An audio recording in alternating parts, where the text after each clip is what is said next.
I like to tell stories. I love watching documentaries about like people in their lives and like the struggles that they go through and how they overcome it, because that gives me hope. That's what I want to do one day, so there was no question in my mind I was going to do a documentary. It was just finding what I could do my documentary on. At first I wanted to do it on assisted living, but then when I came across this organization, Indie Pulse, I fell in love.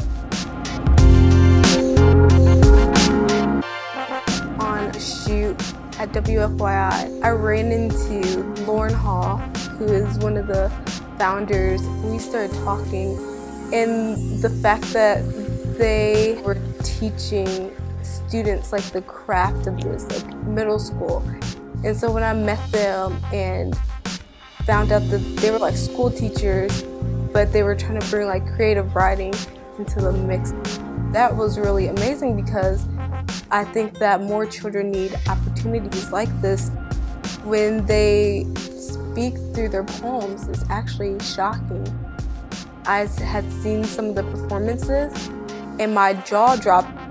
Kids producing like these poems that you wouldn't expect them to produce. And so when I met them and got to talk with them, then I already knew what I was going to do my film on.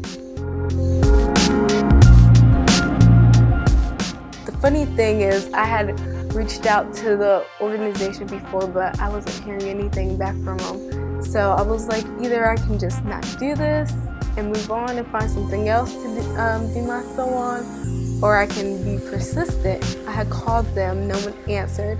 I emailed them, 3 days went by. So finally I was like, you know what? I'm just gonna go and make that extra effort. I looked at like all the people who were the founders of this organization, and I went and I like found them all on Facebook. I added every single last one of them, and I was like, the first person who accepts my friend request, I'm gonna message them. And so Lauren was the first person to accept my friend request. I was like, okay, she's probably gonna think that I'm really creepy. So I just went ahead and I messaged her and I was like, hey, are you with Indie Pulse? And she was like, yes, are you interested in it? I was like, actually, I am. Ever since then, we've been in constant communication.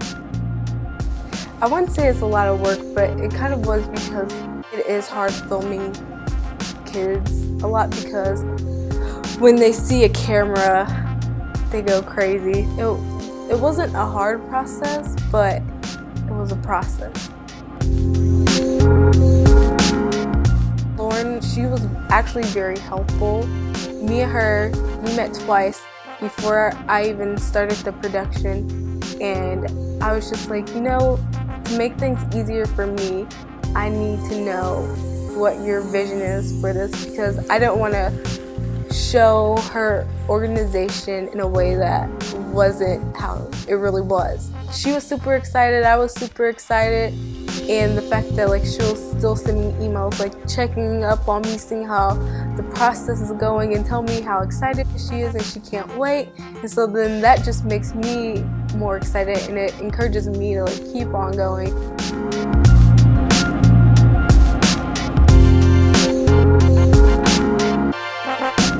If an artist does their job well, it evokes some sort of emotion, and you get to feel what that artist has felt at one point in their life. A lot of times we don't pay attention to the youth, listen to the youth when they have voices and their opinions do matter, and they actually have a lot to say. I just think that that's something that we don't pay attention to, and so just trying to convey that in this film.